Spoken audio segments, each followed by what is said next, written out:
முருகன் கோவில்களில் பங்குனி உத்தர திருவிழா விமர்சையாக நடைபெற்று வருகிறது. விழுப்புரம் அருகே மிளகாய் அபிஷேகம், வெறும் கைகளால் வடை சுடுதல் என பக்தர்கள் வினோத வழிபாடுகளை மேற்கொண்டனர். தூத்துக்குடி மாவட்டம் திருச்செந்தூர் சுப்பிரமணிய சுவாமி கோயிலில் பங்குனி உத்திர விழாவையொட்டி சிறப்பு ஏற்பாடுகள் செய்யப்பட்டன.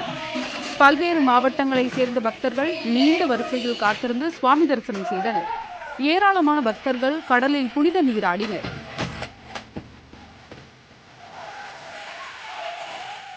மதுரை திருப்பரங்குன்றம் சுப்பிரமணிய சுவாமி கோயிலில் பக்தர்கள் கூட்டம் அலைமோதியது.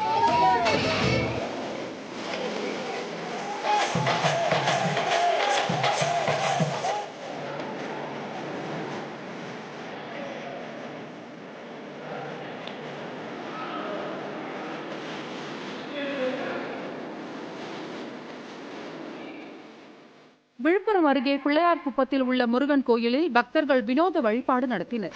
பங்குனி உத்திர விழாவை முன்னிட்டு தரிசனம் செய்த பக்தர்கள் பல்வேறு நேர்த்திக் கடன் செலுத்தினர். மிளகாய் பொடி கரைசலை உடலில் ஊற்றி சில பக்தர்கள் நேர்த்திக் கடன் செலுத்தினர். சிலர் கொதிக்கும் எண்ணெயில் இருந்து வடைகளை வெறும் கைகளால் எடுத்து விபரீத நேர்த்திக் கடன் செலுத்தினர். அந்த வடையை தின்றால் குழந்தை பாக்கியம் கிடைக்கும் என்பது பக்தர்களின் நம்பிக்கையாக உள்ளது. எனவே ஒரு வடையை 50 ரூபாய் செலுத்தி பக்தர்கள் வாங்கி சென்றனர்.